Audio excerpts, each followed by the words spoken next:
The quality of our life depends on the forest, and the forest is not healthy. We need to fix it. We've neglected maintaining this green infrastructure for too many decades. This problem is too big for our state agencies to solve alone. And frankly, they shouldn't solve it alone. So there has to be a value to doing the right thing. We are currently developing the Forest Resilience Bond, an investment vehicle that allows private investors to fund forest restoration. Success for us is essentially healthy forests and providing a return to our investors.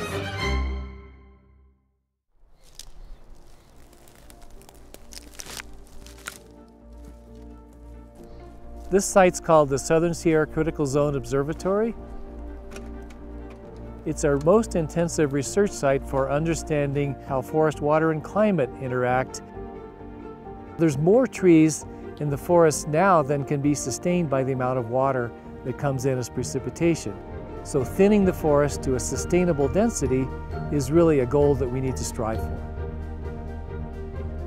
A dense forest is more likely to have a high-intensity fire, meaning it burns the whole forest.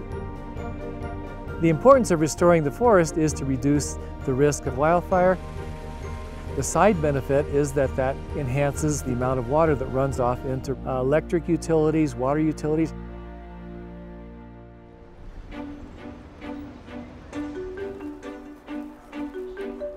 Of the 20 million acres that the Forest Service manages here in California, between 6 and 9 million acres are in need of some kind of treatment. We've had a longer fire season. It's cost more and more to fight these really extreme fires. So fire suppression used to be 16% of our budget, and last year it surpassed half of our budget. If we don't start protecting our forests now, our natural resources, our communities, our water resources and utilities are all at risk.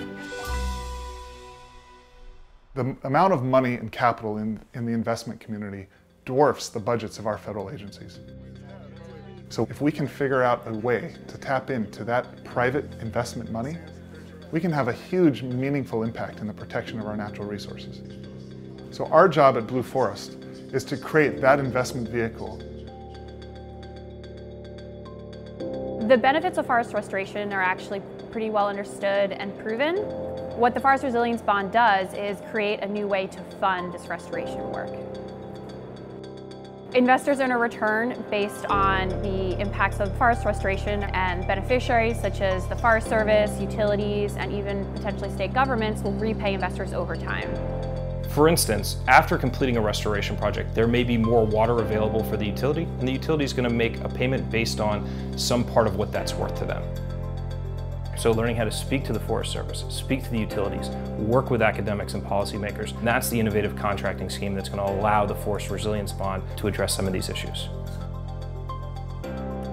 This is a tall order, and to have a few MBAs show up in your office and talk about having a new approach to forest restoration, it could sound a bit crazy.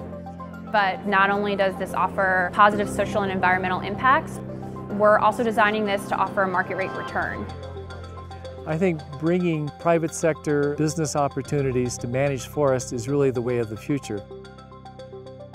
If we care about our water, we need to care about our forests and leverage private capital to protect our natural resources.